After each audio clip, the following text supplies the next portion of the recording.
2026ನೇ ಸಾಲಿನ ದ್ವಿತೀಯ ಪಿಯುಸಿ ಫಲಿತಾಂಶ ಪ್ರಕಟವಾಗಿದೆ. ಈ ಬಾರಿ 86% ವಿದ್ಯಾರ್ಥಿಗಳು ಉತ್ತೀರ್ಣರಾಗಿದ್ದಾರೆ. ಕಳೆದ ವರ್ಷಕ್ಕಿಂತ ಈ ಬಾರಿ 13% ಫಲಿತಾಂಶ ಹೆಚ್ಚಳವಾಗಿದೆ. ಈ ಬಾರಿ ಪಾಸ್ಗೆ ಕನಿಷ್ಠ ಅಂಕ 33 ನಿಗದಿ ಮಾಡಲಾಗಿತ್ತು. ಕೊಟ್ಟೂರಿನ ಇಂದು ಪಿಯು ಕಾಲೇಜಿನ 2 ವಿದ್ಯಾರ್ಥಿಗಳು ಟಾಪರ್ಸ್ ಆಗಿದ್ದಾರೆ. ವಾಣಿಜ್ಯ ವಿಭಾಗದಲ್ಲಿ ದಿಶಾ ಪ್ರಥಮ ಸ್ಥಾನ ಪಡೆದುಕೊಂಡಿದ್ದಾರೆ. ದಕ್ಷಿಣ ಕನ್ನಡ ಜಿಲ್ಲೆಯ ಮೂಡಬಿದಿರೆಯ ಆಳ್ವಾಸ್ ಕಾಲೇಜಿನ ದಿಶಾ 600ಕ್ಕೆ 600 ಅಂಕ ಪಡೆದುಕೊಂಡಿದ್ದಾರೆ. ಹಾಗೂ ಕಲಾ ವಿಭಾಗದಲ್ಲಿ ಅರ್ಚನಾ ಸಂಗೀತ 600ಕ್ಕೆ 598 ಅಂಕಗಳನ್ನು ಪಡೆದುಕೊಂಡಿದ್ದಾರೆ.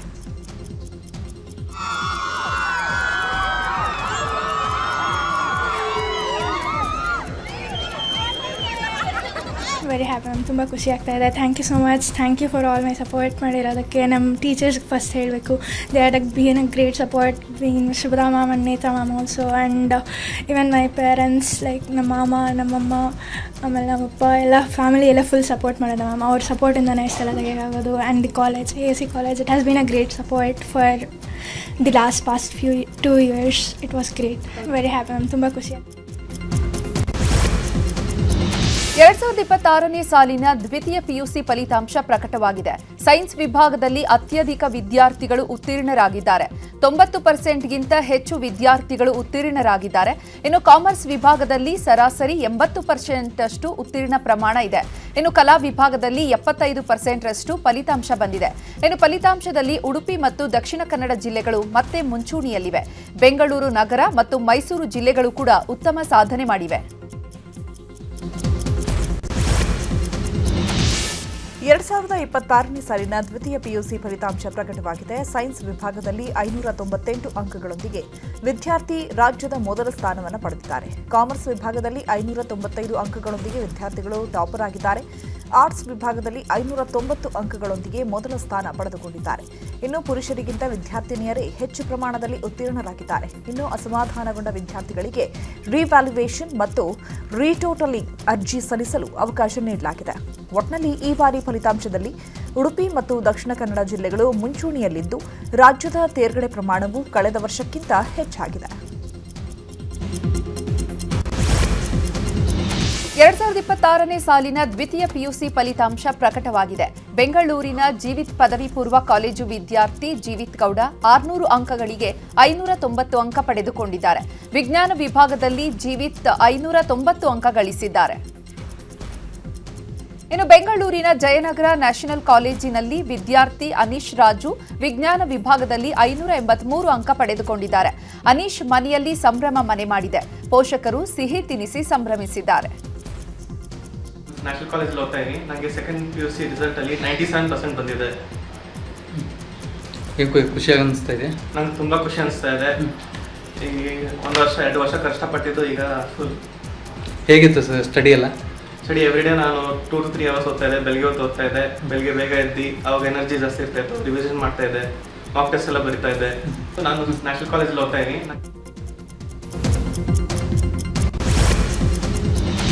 2026ನೇ ಸಾಲಿನ ದ್ವಿತೀಯ ಪಿಯುಸಿ ಫಲಿತಾಂಶ ಪ್ರಕಟವಾಗಿದೆ. ವಿಜ್ಞಾನ ವಿಭಾಗದಲ್ಲಿ ವೈಷ್ಣವಿ ಕುಲಕರ್ಣಿ ಟಾಪರ್ ಆಗಿದ್ದಾರೆ. ಉಡುಪಿ ಕಾರ್ಕಳದ ಜ್ಞಾನಸುಧಾ ಪಿಯು ಕಾಲೇಜಿನಲ್ಲಿ ವಿದ್ಯಾರ್ಥಿನಿ ವೈಷ್ಣವಿ 600ಕ್ಕೆ 597 ಅಂಕ ಪಡೆದುಕೊಂಡಿದ್ದಾರೆ. ಟಾಪರ್ ವೈಷ್ಣವಿ ಕೊಪ್ಪಳ ಜಿಲ್ಲೆಯವರಾಗಿದ್ದಾರೆ. ಕಾರ್ಕಳದ ಕ್ರಿಯೇಟಿವ್ ಕಾಲೇಜಿನ ಕಾಮರ್ಸ್ ವಿಭಾಗ ವಿದ್ಯಾರ್ಥಿನಿ ಪ್ರೇರಣಾ ರಾಮಚಂದ್ರ ಹೆಗಡೆ ಟಾಪರ್ ಆಗಿದ್ದಾರೆ. ಉತ್ತರ ಕನ್ನಡ ಜಿಲ್ಲೆಯ ವಿದ್ಯಾರ್ಥಿನಿ ಪ್ರೇರಣಾ ರಾಮಚಂದ್ರ ಹೆಗಡೆ 598 ಅಂಕ ಗಳಿಸಿ ಸಾಧನೆ ಮಾಡಿದ್ದಾರೆ. ಸೆಕೆಂಡ್ PUC ಬೋರ್ಡ್ ಎಕ್ಸಾಮಲ್ಲಿ ನನಗೆ 598 ಬಂದಿದೆ. I would like to thank my college and my family. ಯಾಕೆಂದರೆ ಕಾಲೇಜಿನ ನಮ್ಮ ಲೆಕ್ಚರರ್ಸ್ ಮತ್ತು ಟೀಚರ್ಸು ನನಗೆ ಯಾವಾಗಲೂ ಸಪೋರ್ಟ್ ಮಾಡಿದ್ರು.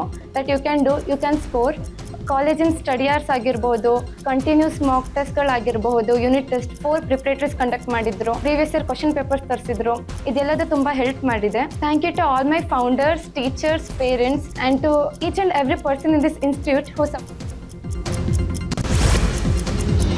2026ನೇ ಸಾಲಿನ ದ್ವಿತೀಯ ಪಿಯುಸಿ ಫಲಿತಾಂಶ ಪ್ರಕಟವಾಗಿದೆ. ತುಮಕೂರು ಜಿಲ್ಲೆಯ ಕುಣಿಗಲ್ನ ಅರವಿಂದ್ ರೆಸಿಡೆನ್ಷಿಯಲ್ ಪಿಯು ಕಾಲೇಜಿನ ವಿದ್ಯಾರ್ಥಿಗಳು ಸಾಧನೆ ಮಾಡಿದ್ದಾರೆ.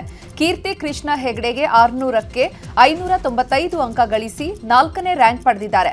ಸ್ನೇಹ ಎಲ್ ಅವರು 594 ಅಂಕ ಗಳಿಸಿ 5ನೇ ರ್ಯಾಂಕ್ ಪಡೆದುಕೊಂಡಿದ್ದಾರೆ.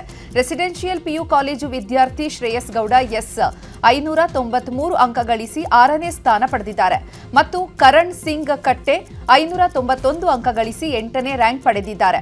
ರಾಕೇಶ್ ಗೌಡ 590 ಅಂಕ ಗಳಿಸಿ 9ನೇ ರ್ಯಾಂಕ್ ಪಡೆದುಕೊಂಡಿದ್ದಾರೆ ಹಾಗೂ ಆಕಾಶ್ ಇ, ಸುಷ್ಮಿತಾ ಎಂ 588 ಅಂಕ ಗಳಿಸಿ 10ನೇ ರ್ಯಾಂಕ್ ಪಡೆದಿದ್ದಾರೆ.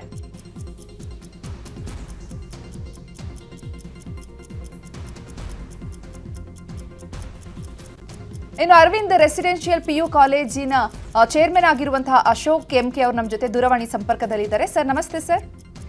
ನಮಸ್ಕಾರ ಮೇಡಮ್. ಸರ್, ನಿಮ್ಮ ಕಾಲೇಜಿನ ವಿದ್ಯಾರ್ಥಿಗಳ ಸಾಧನೆ ಬಗ್ಗೆ ನೀವು ಏನು ಹೇಳಲಿಕ್ಕೆ ಇಷ್ಟಪಡ್ತೀರಾ ಸರ್? ನಮ್ಮ ಕಾಲೇಜಿನ ವಿದ್ಯಾರ್ಥಿಗಳು ಕಳೆದ 1 ವರ್ಷದ ಶ್ರಮಕ್ಕೆ ನಮ್ಮ lecturers teaching 3 levels of teaching ಮಾಡಿದ್ದಾರೆ. ಜೊತೆಗೆ 1 ವರ್ಷದ ಶ್ರಮ ಪಟ್ಟು ನಮ್ಮ ಮಕ್ಕಳು ಓದಿರೋದಕ್ಕೆ ಇವತ್ತು ಒಳ್ಳೆ ರಿಸಲ್ಟ್ ಬಂದಿದೆ. ಅವರಿಗೆ ಮೊದಲಿಗೆ ಕಂಗ್ರ್ಯಾಚುಲೇಷನ್ ಹೇಳ್ತೇನೆ. ಮುಂದಿನ ದಿನದಲ್ಲಿ ಇನ್ನೂ ಕೂಡ ಅವರು ಎತ್ತರಕ್ಕೆ ಬೆಳಿಲಿ, ಅವ್ರ ಭವಿಷ್ಯ ಚೆನ್ನಾಗಿರ್ಲಿ ಅಂತ ಹೇಳಿ ಆಶಿಸ್ತೇನೆ ಮೇಡಮ್. ಇನ್ನು ಕೀರ್ತಿ ಹೆಗಡೆ ಅನ್ನುವಂತಹ ವಿದ್ಯಾರ್ಥಿ 600ಕ್ಕೆ 595 ಅಂಕ ಗಳಿಸಿರುವಂತದ್ದು, ಎಲ್ಲಿ ಕಾಲೇಜಲ್ಲೇ ಎಲ್ಲ ಕೋಚಿಂಗ್ ಅನ್ನ ಕೊಡ್ಲಾಗ್ತಿತ್ತಾ ಅಥವಾ ಹೊರಗಡೆ ಕೋಚಿಂಗ್ ತಗೋತಿದ್ರಾ, ಹೇಗೆ? ನಮ್ಮಲ್ಲಿ ಇಂಟಿಗ್ರೇಟೆಡ್ ಕೋಚಿಂಗ್ ಇದೆ, ಹಾಗಾಗಿ ನಮ್ಮಲ್ಲಿ ಎಲ್ಲೂ ಹೊರಗಡೆ ಹೋಗುವಂತ ವ್ಯವಸ್ಥೆ ಇಲ್ಲ. ಕೀರ್ತಿ ಹೆಗಡೆ ಹಾಸ್ಟೆಲ್ ಸ್ಟೂಡೆಂಟ್, ಆಕೆ ಶ್ರಮ ಪಟ್ಟು ಓದಿದಾಳೆ, ಹಾಗಾಗಿ ಆಕೆ ಶ್ರಮಕ್ಕೆ ಪ್ರತಿಫಲ ಬಂದಿದೆ ಅಂತ ಹೇಳಿ ಹೇಳಕ್ ಇಚ್ಛೆ ಪಡ್ತೇನೆ. ಈಗ ಬೇರೆ ಕಾಲೇಜ್ಗಳಿಗಿಂತ ನಿಮ್ಮ ಕಾಲೇಜಲ್ಲಿ ಯಾವ ರೀತಿಯಾಗಿ ವಿಶೇಷವಾಗಿ ಮಕ್ಕಳಿಗೆ ಕೋಚಿಂಗ್ ಅಥವಾ ಟ್ರೈನಿಂಗ್ ಅನ್ನ ನೀಡಲಾಗುತ್ತೆ ಇಂಥ ಎಕ್ಸಾಮ್ ಟೈಮಲ್ಲಿ? ಎಕ್ಸಾಮ್ ಟೈಮಲ್ಲಿ ಇನ್ನದಕ್ಕಿಂತ ನಾವು ಫಸ್ಟ್ ಡೇ ಕ್ಲಾಸ್ ಶುರುವಾದಾಗ್ಲಿಂದನೂ ಕೂಡ ನಿರಂತರವಾಗಿ ಮಕ್ಕಳ ಮೇಲೆ ನಿಗಾ ಇಟ್ಟು ಅವರ doubtful daily doubt clearance class ಆಗ್ಬೋದು, 3 ಲೆವೆಲ್ಸ್ ಆಫ್ ಟೀಚಿಂಗ್ ಆಗ್ಬೋದು, ಅವ್ರಿಗೆ ನಿರಂತರವಾಗಿ ಅವ್ರನ್ನ ಫಾಲೋ ಮಾಡಿ ಅವರ ಡೌಟ್ ಕ್ಲಿಯರೆನ್ಸ್ ಮಾಡಿ ಕ್ಲಾಸಸ್ ಮಾಡ್ತಾ ಇರೋದು ಇವತ್ತು ರಿಸಲ್ಟ್ ಬಂದಿದೆ ಅಂತ ಹೇಳಕ್ ಇಚ್ಛೆ ಪಡ್ತೀನಿ. ಓಕೆ, ಧನ್ಯವಾದ ಸರ್ ನಮ್ಮ ಜೊತೆ ಮಾತನಾಡಿದ್ದಕ್ಕೆ. 2026ನೇ ಸಾಲಿನ ದ್ವಿತೀಯ PUC ಫಲಿತಾಂಶ ಪ್ರಕಟವಾಗಿದೆ. ದಕ್ಷಿಣ ಕನ್ನಡ ಜಿಲ್ಲೆಯ ಮೂಡಬಿದಿರೆಯ ವೈಬ್ರೆಂಟ್ PU ಕಾಲೇಜಿನ ವಿದ್ಯಾರ್ಥಿ ಧನುಷ್ ಗುಟ್ಟಿ ವಿಜ್ಞಾನ ಭಾಗದಲ್ಲಿ 598 ಅಂಕ ಗಳಿಸಿದ್ದಾರೆ. ದಾವಣಗೆರೆ ದಕ್ಷಿಣ ಕ್ಷೇತ್ರದಲ್ಲಿ ಬಿರುಸಿನ ಮತದಾನ ನಡೀತಾ ಇದೆ. ಗ್ರಾಮಾಂತರ ಪ್ರದೇಶದಲ್ಲಿ ಮತದಾನಕ್ಕೆ ಉತ್ತಮ ಪ್ರತಿಕ್ರಿಯೆ ಸಿಕ್ಕಿದೆ. ನಾಗನೂರು ಸೇರಿದಂತೆ ಹಲವೆಡೆ ಮತದಾರರು ಹಕ್ಕು ಚಲಾಯಿಸುತ್ತಿದ್ದಾರೆ. ಸರತಿ ಸಾಲಿನಲ್ಲಿ ನಿಂತು ಮಹಿಳೆಯರು ಮತದಾನ ಮಾಡಿದ್ರು. ಈವರೆಗೆ 37.17% ಅಷ್ಟು ಮತದಾನ ಮಾಡಲಾಗಿದೆ. 284 ಮತಗಟ್ಟೆಗಳಲ್ಲಿ ಮತದಾನ ನಡೀತಾ ಇದೆ. ಅಭ್ಯರ್ಥಿಗಳು ಬೂತ್ಗಳಿಗೆ ಹೋಗಿ ಪರಿಶೀಲಿಸುತ್ತಿದ್ದಾರೆ. ಮೇ 4ಕ್ಕೆ ಬೈ ಎಲೆಕ್ಷನ್ ಫಲಿತಾಂಶ ಹೊರಬೀಳಲಿದೆ. ಇನ್ನು ದಾವಣಗೆರೆ ದಕ್ಷಿಣ ಕ್ಷೇತ್ರದಲ್ಲೂ ಮತದಾನ ಚುರುಕುಗೊಂಡಿದೆ. ಮತಗಟ್ಟೆಗಳತ್ತ ಮತದಾರರು ಆಗಮಿಸಿ ಮತ ಚಲಾಯಿಸುತ್ತಿದ್ದಾರೆ. ವಿರಕ್ತ ಮಠದ ಬಸವಪ್ರಭು ಸ್ವಾಮೀಜಿ ಮತ್ತು ಪಾತಲಿಂಗೇಶ್ವರ ದೇವಸ್ಥಾನದ ಬಳಿ ಇರುವಂತಹ 227 ಮತಗಟ್ಟೆಗಳಲ್ಲಿ ಮತದಾನವನ್ನ ಮಾಡಿದ್ದಾರೆ. ಸಂವಿಧಾನ ಮತದಾನ ಮಾಡುವ ಹಕ್ಕನ್ನ ನೀಡಿದೆ. ಎಲ್ಲರೂ ಬಂದು ಮತದಾನ ಮಾಡಿ ಅಂತ ಕರೆ ನೀಡಿದ್ದಾರೆ. ಬಾಗಲಕೋಟೆ ಉಪಚುನಾವಣೆ ಬಿರುಸಿನ ಮತದಾನ ನಡೀತಾ ಇದ್ದು ಮತಗಟ್ಟೆಗಳಲ್ಲಿ ಜನರು ಆಗಮಿಸಿ ಮತದಾನ ಮಾಡುತ್ತಿದ್ದಾರೆ. ಈವರೆಗೆ 43.75% ರಷ್ಟು ವೋಟಿಂಗ್ ನಡೆದಿದೆ. ಕಾಂಗ್ರೆಸ್ ಅಭ್ಯರ್ಥಿ ಉಮೇಶ್ ಮೇಟಿ ತಂದೆ HY ಮೇಟಿ ಸಮಾಧಿಗೆ ಪೂಜೆ ಸಲ್ಲಿಸಿ ಬಳಿಕ ತಿಮ್ಮಾಪುರ ಗ್ರಾಮದಲ್ಲಿ ಮತಗಟ್ಟೆ ಸಂಖ್ಯೆ 39ರಲ್ಲಿ ಮತ ಚಲಾಯಿಸಿದ್ದಾರೆ. ಇನ್ನು ಇದೇ ವೇಳೆ ಉಮೇಶ್ ಮೇಟಿ ಸಹೋದರ ಮಲ್ಲಿಕಾರ್ಜುನ್ ಮೇಟಿ ಕೂಡ ಬೂತ್ ಸಂಖ್ಯೆ 108ರಲ್ಲಿ ಮತದಾನ ಮಾಡಿದ್ದಾರೆ. ಜನರು ಉತ್ಸುಕತೆಯಿಂದ ಮತದಾನ ಮಾಡ್ತಿದ್ದಾರೆ. ನಮ್ಮ ಸಹೋದರನಿಗೆ ಜನರು ಆಶೀರ್ವಾದ ಮಾಡ್ತಾರೆ ಎಂಬ ವಿಶ್ವಾಸವಿದೆ ಎನ್ನುವಂತಹ ವಿಶ್ವಾಸ ವ್ಯಕ್ತಪಡಿಸಿದರು. ಇನ್ನು ಬಾಗಲಕೋಟೆ ಚುನಾವಣಾ ಮತದಾನ ಹಿನ್ನೆಲೆ ಜಿಲ್ಲಾ ಪಂಚಾಯತ್ ಸಿಇಒ ಶಶಿಧರ್ ಕುರೇರ ಮತದಾನ ಮಾಡಿದ್ದಾರೆ. ಸರದಿ ಸಾಲಿನಲ್ಲಿ ನಿಂತು ಶಶಿಧರ್ ಕುರೇರ ದಂಪತಿ ಮತ ಚಲಾವಣೆ ಮಾಡಿದ್ದಾರೆ. ನವನಗರ ಅಂಬೇಡ್ಕರ್ ಭವನದ 194ರ ಮತಗಟ್ಟೆ ಕೇಂದ್ರದಲ್ಲಿ ಮತ ಚಲಾವಣೆ ಮಾಡಿದ್ದಾರೆ. ಬಾಗಲಕೋಟೆ ಉಪಚುನಾವಣೆ ಮತದಾನ ಹಿನ್ನೆಲೆ ಬಿಜೆಪಿ MLC PH ಪೂಜಾರ್ ಮತ ಚಲಾಯಿಸಿದ್ದಾರೆ.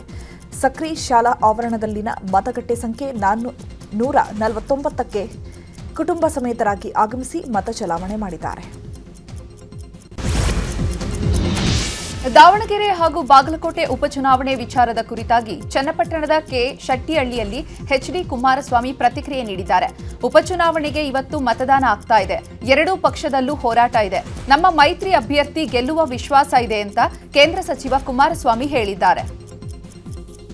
ಎಲೆಕ್ಷನ್ ಮತದಾನ ಇದೆ, ಇನ್ನು ಮೇ 4ನೇ ತಾರೀಕು ವೇಟ್ ಮಾಡಬೇಕು. ನೋಡೋಣ ಏನು ಫಲಿತಾಂಶ ಬರುತ್ತೆ. ಎಲ್ಲ ಮುಗಿಸಿದ್ದಾರೆ, ಎರಡೂ ಪಕ್ಷದಲ್ಲೂ ದೊಡ್ಡ ತೀವ್ರತರವಾದ ಸೆಣಸಾಟ ಆಗಿದೆ. ನೋಡೋಣ, ಎರಡೂ ಪಕ್ಷದಲ್ಲೂ ಗೆಲ್ತೀವಿ ಅಂತಕ್ಕಂಥ ವಿಶ್ವಾಸ ಇದೆ. ನಮಗೆ ನಮ್ಮ ಅಭ್ಯರ್ಥಿ ಗೆಲ್ತಾರೆ ಅಂತಕ್ಕಂಥ ವಿಶ್ವಾಸ. ದಾವಣಗೆರೆಯಲ್ಲಿ ಕಾಂಗ್ರೆಸ್ ಎಸ್ಡಿಪಿಐ ಕಾರ್ಯಕರ್ತರ ಮಧ್ಯೆ ವಾಗ್ವಾದ ನಡೆದಿದೆ. ನಗರದ ಭಾಷಾನಗರ ಮುಖ್ಯ ರಸ್ತೆಯ ಬಳಿ ಘಟನೆ ನಡೆದಿದೆ.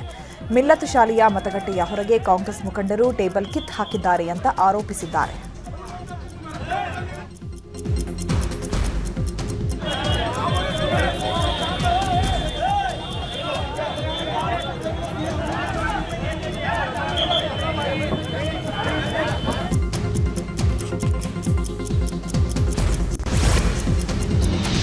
ದಾವಣಗೆರೆ ದಕ್ಷಿಣ ಉಪಚುನಾವಣೆಗೆ ಮತದಾನ ನಡೆದಿದೆ. ನಾವು ಹಣ ಕೊಟ್ರೇನೆ ಮತ ಹಾಕೋದು ಅಂತ ಮುಸ್ಲಿಂ ಮಹಿಳೆ ಕಿಡಿಕಾರಿದ್ದಾರೆ. ದಾವಣಗೆರೆಯ ವಾರ್ಡ್ ನಂಬರ್ 4ರ ಮೆಹಬೂಬಾ ನಗರದಲ್ಲಿ ಘಟನೆ ನಡೆದಿದೆ. ಕಾಂಗ್ರೆಸ್ನವರು ಒಂದೊಂದು ಮನೆಗೆ 5,000 ಹಣ ಕೊಟ್ಟಿದ್ದಾರೆ. ಸ್ವಂತ ಮನೆ ಇದ್ದವರಿಗೆ ಕೊಟ್ಟರು, ಬಾಡಿಗೆಗೆ ಮನೆ ಇದ್ದವರಿಗೆ ಕೊಟ್ಟಿಲ್ಲ ಅಂತ ಮಹಿಳೆ ಆರೋಪಿಸಿದ್ದಾರೆ. ಕೇರಳಂನಲ್ಲಿ ವಿಧಾನಸಭಾ ಚುನಾವಣೆ ಮತದಾನ ಬಿರುಸಿನಿಂದ ನಡೀತಾ ಇದೆ. ಕೇರಳಂನ ಸಿಎಂ ಪಿಣರಾಯಿ ವಿಜಯನ್ ಕಣ್ಣೂರಿನಲ್ಲಿ ಮತದಾನ ಮಾಡಿದ್ದಾರೆ. ಇನ್ನು ಕಾಂಗ್ರೆಸ್ ಎಂಪಿ ಕೆಸಿ ವೇಣುಗೋಪಾಲ್ ಕೂಡ ತಿರುವಂಪಾಡಿಯಲ್ಲಿ ಮತದಾನ ಮಾಡಿದ್ದಾರೆ. ಈವರೆಗೆ ಒಟ್ಟು 49.70% ಮತದಾನ ಆಗಿದೆ. ಪುದುಚೇರಿಯಲ್ಲೂ ವಿಧಾನಸಭಾ ಚುನಾವಣೆಗೆ ಮತದಾನ ನಡೀತಾ ಇದೆ. ವಿಒಸಿ ಸರ್ಕಾರಿ ಶಾಲೆಯ ಮತಗಟ್ಟೆಯಲ್ಲಿ ಮತದಾರರನ್ನ ಸೆಳೆಯಲು ರೋಬೋಟ್ ಬಳಕೆ ಮಾಡಲಾಗಿದೆ. ಮತಗಟ್ಟೆಗೆ ಬರುವ ಜನರಿಗೆ ಹೂಕೊಟ್ಟು ರೋಬೋಟ್ ನೀಲ ಸ್ವಾಗತ ಕೋರಿದೆ. ಈವರೆಗೆ ಪುದುಚೇರಿಯಲ್ಲಿ 56.83% ಮತದಾನ ಆಗಿದೆ. ಅಸ್ಸಾಂನಲ್ಲೂ ಕೂಡ ವಿಧಾನಸಭಾ ಚುನಾವಣಾ ಮತದಾನ ನಡೀತಾ ಇದೆ. ಮತಗಟ್ಟೆಗಳಿಗೆ ಜನರು ಆಗಮಿಸಿ ಮತದಾನ ಮಾಡುತ್ತಿದ್ದಾರೆ. ಬಿಜೆಪಿ ಅಭ್ಯರ್ಥಿ ಪ್ರದ್ಯುತ್ ಮತದಾನ ಮಾಡಿದ್ದು ಎಲ್ಲರೂ ಮತ ಚಲಾವಣೆ ಮಾಡುವಂತೆ ಮನವಿ ಮಾಡಿದ್ದಾರೆ. ಇನ್ನು ಅಸ್ಸಾಂನಲ್ಲಿ ಈವರೆಗೆ 59.63% ಮತದಾನವಾಗಿದೆ. ಬಾಗಲಕೋಟೆ ಉಪಚುನಾವಣೆ ಸಮರ ಜೋರಾಗಿದೆ. ಕಾಂಗ್ರೆಸ್ ಕಾರ್ಯಕರ್ತರಿಂದ ಹಣ ಹಂಚಿದ್ದಾರೆ ಅಂತ ಎನ್ನಲಾಗ್ತಾ ಇದೆ. ವಾಂಬೆ ಕಾಲೋನಿಯಲ್ಲಿ ಹಣ ಪಡೆಯಲು ಜನರು ಮುಗಿಬಿದ್ದಿದ್ದಾರೆ. ಜಾಫರ್ ಬೇಪಾರಿ ಎನ್ನುವವರಿಂದ ಹಣ ಹಂಚಿಕೆ ಮಾಡ್ತಾ ಇರುವಂತಹ ವಿಡಿಯೋ ವೈರಲ್ ಆಗಿದೆ. ಇನ್ನು ದಾವಣಗೆರೆ ದಕ್ಷಿಣ ಕ್ಷೇತ್ರದ ಉಪಚುನಾವಣೆಯಲ್ಲಿ ಹಣದ ಸುರಿಮಳೆ ನಡೆದಿದೆ. ಎಸ್ಪಿಎಸ್ ನಗರದಲ್ಲಿ ಕಾಂಗ್ರೆಸ್ ಕಾರ್ಯಕರ್ತರು ರಾಜಾರೋಷವಾಗಿ ಮತದಾರರಿಗೆ ಹಣ ಹಂಚಿಕೆ ಮಾಡ್ತಾ ಇರುವಂತಹ ವಿಡಿಯೋ ವೈರಲ್ ಆಗಿದೆ.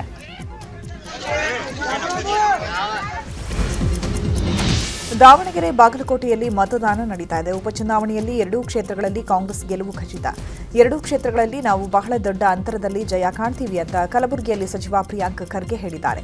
ಸಾಮಾಜಿಕ ಆರ್ಥಿಕ ಸಬಲೀಕರಣ ಕಾರ್ಯಕ್ರಮಗಳಾದ ಗ್ಯಾರಂಟಿ ಯೋಜನೆಗಳಿಗೆ ನಮಗೆ ಶ್ರೀರಕ್ಷೆ ಆಗಲಿವೆ ಎನ್ನುವ ಭರವಸೆ ಇದೆ ಅಂತ ಪ್ರಿಯಾಂಕ್ ಖರ್ಗೆ ಹೇಳಿದ್ದಾರೆ.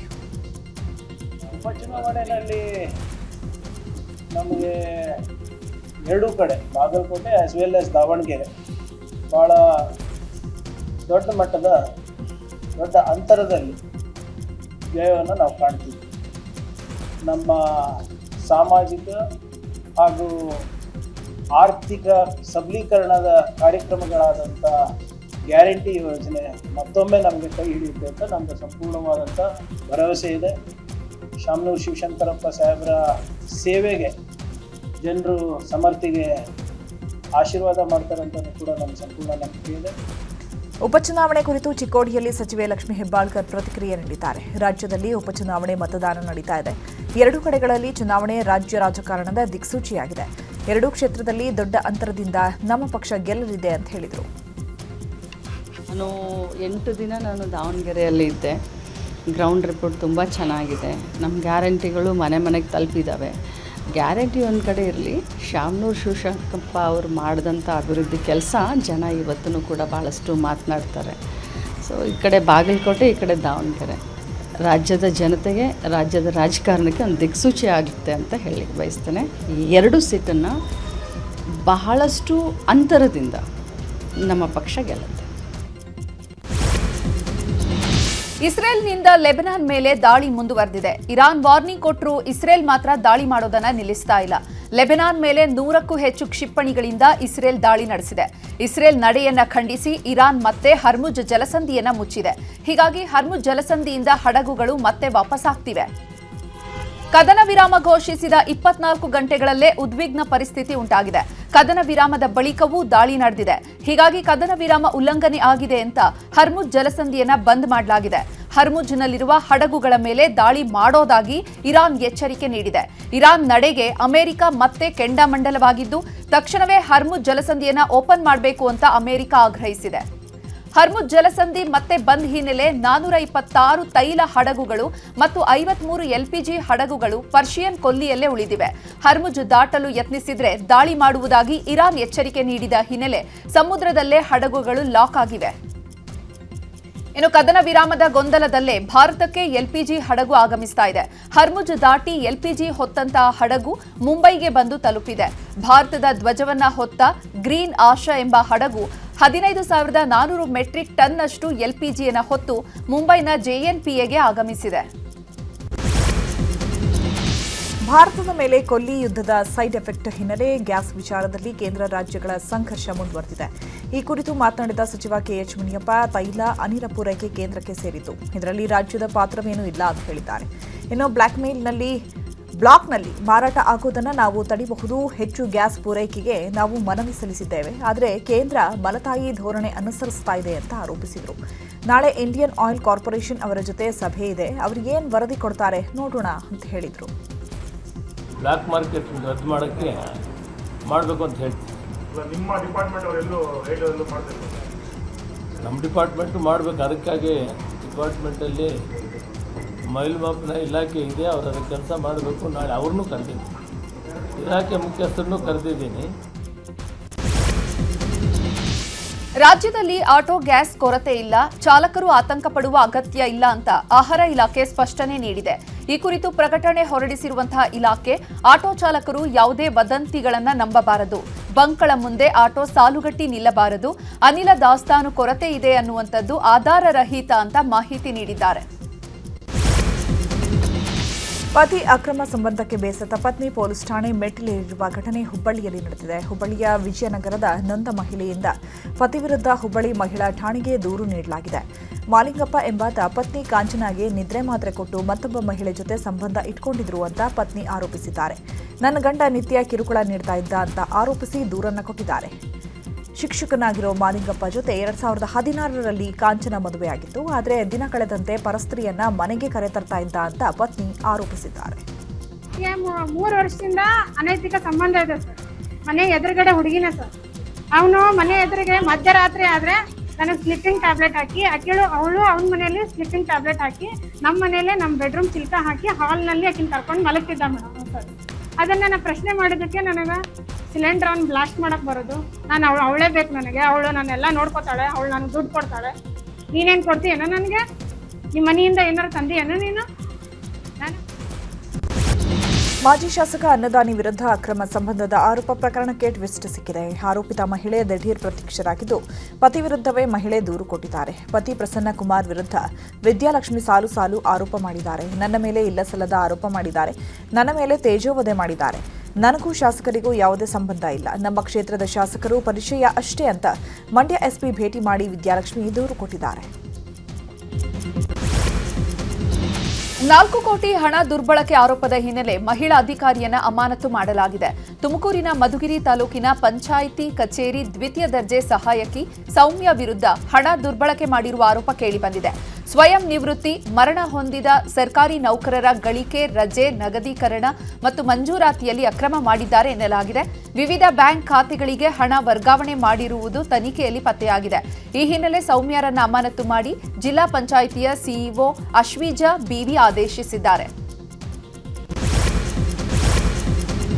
ವಿವಿಧ ನ್ಯಾಯಯುತ ಬೇಡಿಕೆಗಳಿಗೆ ಆಗ್ರಹಿಸಿ ಭೂಮಾಪನ ಇಲಾಖೆಯ ಭೂಮಾಪಕರು ಬೃಹತ್ ಪ್ರತಿಭಟನೆ ನಡೆಸಿದ್ದಾರೆ. ಮೈಸೂರಿನ ಜಿಲ್ಲಾಧಿಕಾರಿ ಕಚೇರಿ ಬಳಿ ಬೃಹತ್ ಪ್ರತಿಭಟನೆ ನಡೆಸಲಾಗಿದೆ. ಕೋಟೆ ಆಂಜನೇಯ ಸ್ವಾಮಿ ದೇವಸ್ಥಾನದಿಂದ ಜಿಲ್ಲಾಡಳಿತದ ಕಚೇರಿವರೆಗೆ ಪಾದಯಾತ್ರೆ ನಡೆಸಲಾಗಿದೆ.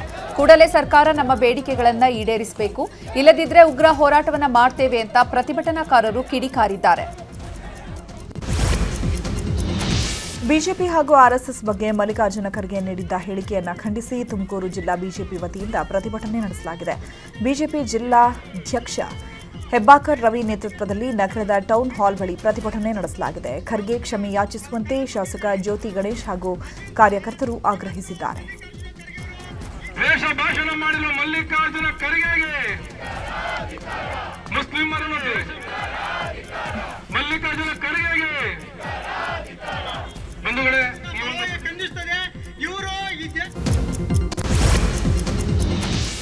ಅನಂತ್ ಅಂಬಾನಿಯವರ ಹುಟ್ಟುಹಬ್ಬದ ಅಂಗವಾಗಿ ಬೆಂಗಳೂರಿನ ದೇಗುಲದಲ್ಲಿ ವಿಶೇಷ ಪೂಜೆ ನೆರವೇರಿಸಲಾಗಿದೆ. ರಾಜರಾಜೇಶ್ವರಿ ದೇವಾಲಯದ ಕೈಲಾಶ ಆಶ್ರಮದಲ್ಲಿ ಅನಂತ ಅಂಬಾನಿ ಪರವಾಗಿ ವಿಶೇಷ ಸಂಕಲ್ಪ ಪೂಜೆ ಮಾಡಲಾಗಿದೆ. ಜಗದ್ಗುರು ಆಚಾರ್ಯ ಮಹಾಮಂಡಳೇಶ್ವರ ಶ್ರೀ ಜಯೇಂದ್ರಪುರಿ ಮಹಾಸ್ವಾಮೀಜಿಯವರ ನೇತೃತ್ವದಲ್ಲಿ ವಿಶೇಷ ಪೂಜೆ ನೆರವೇರಿಸಲಾಗಿದೆ. ಅಂಬಾನಿ ಕುಟುಂಬಕ್ಕೆ ಆರೋಗ್ಯ ಸಂಪತ್ತು ಹೆಚ್ಚಾಗಲಿ, ಸೇವಾ ಮನೋಭಾವ ಮತ್ತಷ್ಟು ಹೆಚ್ಚಾಗಲಿ, ದೇವಿಯ ಆಶೀರ್ವಾದ ಸದಾ ಕಾಲ ಅಂಬಾನಿ ಕುಟುಂಬದ ಮೇಲೆ ಇರಲಿ ಅಂತ ಶ್ರೀ ಜಯೇಂದ್ರಪುರಿ ಮಹಾಸ್ವಾಮೀಜಿ ಆಶೀರ್ವದಿಸಿದ್ದಾರೆ. ನಾವೆಲ್ಲರೂ ಹುಟ್ಟುತ್ತೇವೆ. ಹುಟ್ಟಿದ ನಂತರ ಒಳ್ಳೆಯ ಕಾರ್ಯಗಳನ್ನು ಧರ್ಮ ಕಾರ್ಯಗಳನ್ನು ಮಾಡಿಕೊಂಡು ಕೀರ್ತಿವಂತರಾಗಿ ಬಾಳ್ತೇವೆ. ಅದೇ ರೀತಿಯಲ್ಲಿ ಶ್ರೀ ಅನಂತ ಅಂಬಾನಿಯವರು ಇದುವರೆಗೂ ನಾವು ಅವರ ಬಗ್ಗೆ ಕೇಳಿರೋ ಸುದ್ದಿಯೆಲ್ಲವೂ ಕೂಡ ಮಂಗಳವಾದ ಸುದ್ದಿಯೇ. ನಿರಂತರವಾಗಿ ತಮ್ಮ ತಂದೆ ತಾಯಿಗಳ ಅವರ ಸಂಕಲ್ಪವನ್ನು ನೆರವೇರಿಸಬೇಕು, ಅದಲ್ಲದೆ ಪ್ರಾಣಿಗಳ ರಕ್ಷಣೆ ಮಾಡಬೇಕು, ಪ್ರಕೃತಿಯ ಸಂರಕ್ಷಣೆ ಮಾಡಬೇಕು, ದೇವಸ್ಥಾನಗಳ ರಕ್ಷಣೆ ಮಾಡಬೇಕು ಅಂತ ಅವರ ಸಂಕಲ್ಪ ಬಹಳ ಉತ್ತಮವಾದ ಸಂಕಲ್ಪ. ಧರ್ಮವನ್ನು ಆಧಾರವಾಗಿ ಇಟ್ಕೊಂಡು ಮಾಡ್ತಾರೆ ಸಂಕಲ್ಪ. ಈ ದಿನ ಅವರ ಹುಟ್ಟಿದ ಹಬ್ಬದ ದಿವಸ ನಾವೆಲ್ಲರೂ ಸೇರಿ ನಾವು ಪ್ರಾರ್ಥನೆ ಮಾಡ್ತಾಯಿದ್ದೇವೆ. ಜಗನ್ಮಾತೆ ಅವರಿಗೆ ಪೂರ್ಣ ಆಯುಷ್ಯವನ್ನು ಕೊಟ್ಟು ಅವರ ಆಯುಷ್ಯ ಕಾಲದಲ್ಲಿ ಇನ್ನಷ್ಟು ಧರ್ಮ ಕಾರ್ಯಗಳನ್ನು ಮಾಡಿ ಈ ಲೋಕವನ್ನು ಕ್ಷೇಮವಾಗಿ ಶಾಂತಿಯುಕ್ತವಾಗಿ ಆಗುವುದು. ಇನ್ನು ರಾಜರಾಜೇಶ್ವರಿ ದೇವಸ್ಥಾನದ ಕೈಲಾಶ ಆಶ್ರಮದ ಸಂಸ್ಕೃತ ಪಾಠಶಾಲದಲ್ಲೂ ಅನಂತ್ ಅಂಬಾನಿ ಹುಟ್ಟುಹಬ್ಬದ ಪ್ರಯುಕ್ತ ವಿಶೇಷವಾಗಿ ಪ್ರಾರ್ಥನೆ ಮಾಡಲಾಯಿತು. ಮುಖೇಶ್ ಅಂಬಾನಿ ಕುಟುಂಬದ ಶ್ರೇಯೋಭಿವೃದ್ಧಿಗೆ ಸಂಸ್ಕೃತ ಪಾಠಶಾಲಾ ವಿದ್ಯಾರ್ಥಿಗಳು ಪ್ರಾರ್ಥನೆ ಮಾಡಿದರು. ಇದೇ ವೇಳೆ ಆಶ್ರಮದ ಗೋಶಾಲೆಯಲ್ಲಿ ವಿಶೇಷವಾಗಿ ಪೂಜೆ ಸಲ್ಲಿಸಲಾಯಿತು.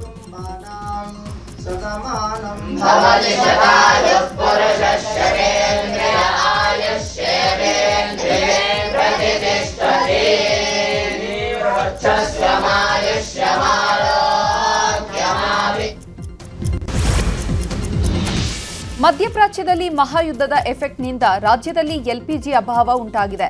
ಈ ನಡುವೆ ಆಟೋ ಡ್ರೈವರ್ಗಳಿಗೆ ನಟ ವಿನೋದ್ ರಾಜ್ ಸಹಾಯ ಹಸ್ತ ಚಾಚಿದ್ದಾರೆ. ಲೀಲಾವತಿ ಸ್ಮಾರಕದ ಬಳಿ 250ಕ್ಕೂ ಹೆಚ್ಚು ಆಟೋ ಡ್ರೈವರ್ಗಳಿಗೆ ಊಟದ ವ್ಯವಸ್ಥೆ ಮಾಡಿದ್ರು. ಬಳಿಕ ಫುಡ್ ಕಿಟ್ ವಿತರಣೆ ಮಾಡಿ ಮಾನವೀಯತೆ ಮೆರೆದ್ರು.